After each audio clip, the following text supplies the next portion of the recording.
Hello, beautiful love beams. Welcome back. I have such a beautiful story slash thing to talk about because I know that there are many of you out there experiencing this moment of trying to figure out who you are and how to get there. So I thought I would share my own journey in a deeper way. Where do I start?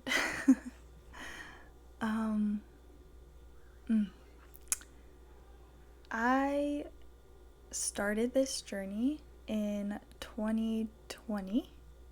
Yeah, 2020. And it was a bumpy ride to get there. Up to that point, was great at distracting myself, whether that be with traveling, with partying, friends, at the time, roommates, relationships, anything I could think of, I was distracting myself without realizing it. And I was doing all the things that you do. I was going to school, then I graduated, then I got the job, then I had on the outside everything that anyone could ever want. Someone that was supportive, friends, family, traveling, all of these things. And yet I felt so empty. And I mean so empty. To the point where I would lash out, is what I would say. I would create these moments of rage that came out of nowhere, but yet would affect those around me. And I'm not proud of that. I'm really not. It's something that I've had to forgive myself for. But what I'm trying to get to, just giving you some background, is the pandemic happened. And all of the distractions had to fade away. They had no choice. And I'm so grateful for everything, every moment, every person, every place that I've been through up to now, that I've come into contact with up to now, because they were a part of my journey. No matter whether I liked it, no matter if I didn't, maybe I was the person causing hurt or I was being hurt. Doesn't matter. I'm so grateful for it. It got me to this moment today. But why I'm talking about this is because when that moment happened, where we had the stay-at-home order, I had to face all the things about myself that I couldn't avoid anymore. And if you know anything about attachment styles, I know it's a hot button topic, but you have anxious, you have avoidant, and then you have secure, and there's little nuances in those, but I was a classic avoidant person. I definitely pushed people away when in reality I wanted them to stay as close as possible. But I just didn't know how to communicate. And why that's so important is because up to that point, I was living as someone that wasn't me. Never was.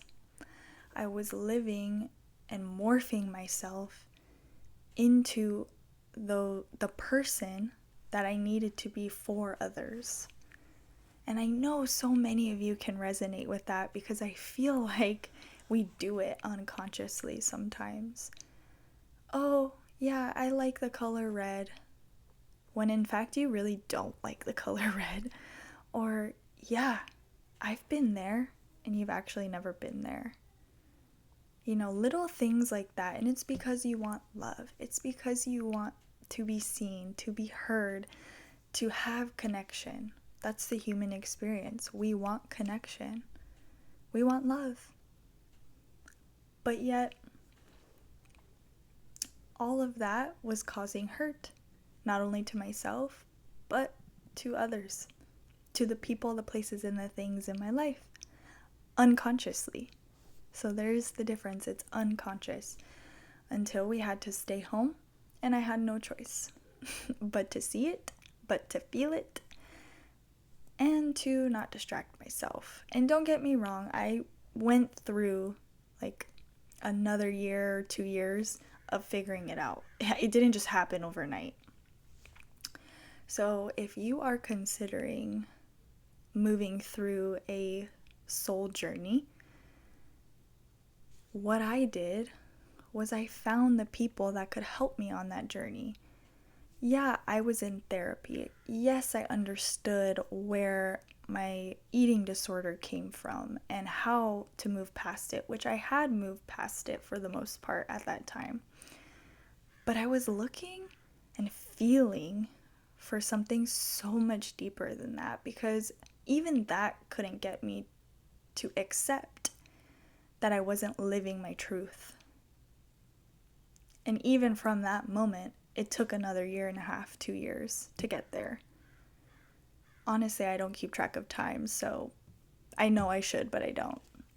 So I think it was 1.5 years, 2 years.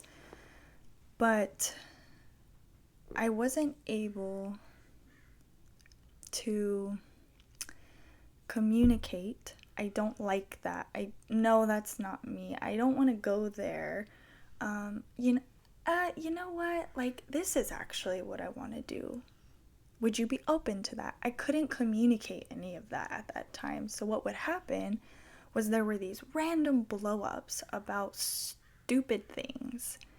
Like, I'm just going to come up with an example.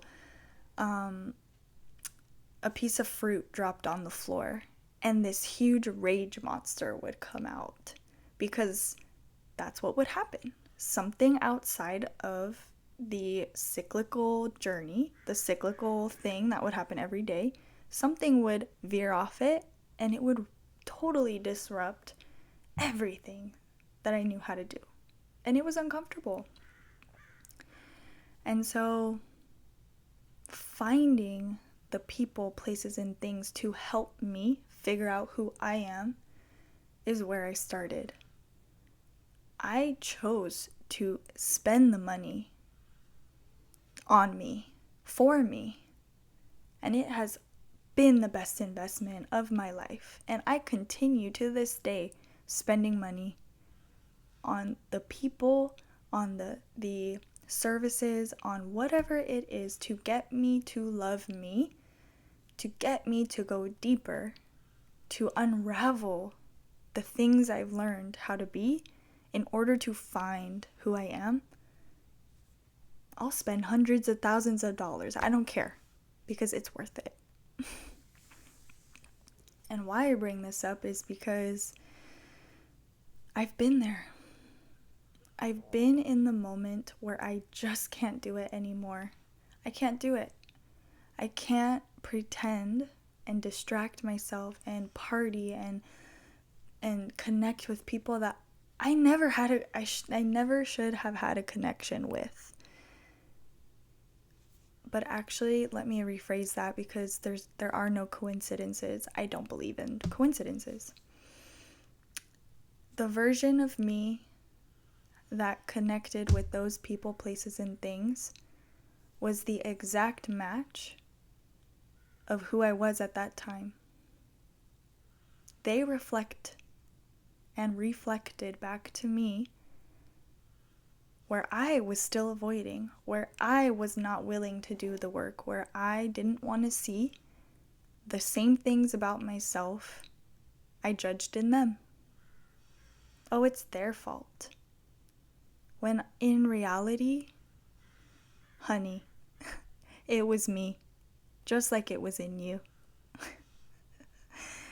And I laugh because if I could just hug that person from 2020, or even younger than that, even when I was a teenager, a little girl, if I could just hug her, which I do in meditation and I highly recommend, if I could just let her know that it was okay. It's okay. You survived. You did what you had to do, what you thought you had to do to survive. And not all the times were crap. I had a lot of good times, times that I still talk about. But the difference is that the person that I am, truly who I am, would never have done any of those things. Or if she would, it would be in a completely different way. And you might find yourself in this moment begging for your soul to come online. But are you ready to forgive yourself and take responsibility for your part in where you're at? Because you've been choosing it. And that might be a hot take. Yeah, things do happen to us, but at the same time, if it's a repeating thing, we're choosing it. Even if we don't realize it. And so I'm going to circle back to avoidant and insecure and anxious. So as someone that had an avoidant attachment style, it can be healed, and it takes radical forgiveness for who you are and what you've done, because you're not perfect. Yeah, you've been hurt, but you also have hurt. And let that sink in, because we can blame everything else, but at the same time, you have hurt. Whether that be a person, whether that be at a job, or your parents, which are people, but you get what I'm saying. You choose those toxic behaviors. They're learned. They are the ones that got you to survive, to be to right here, right now. But it's time to let those go.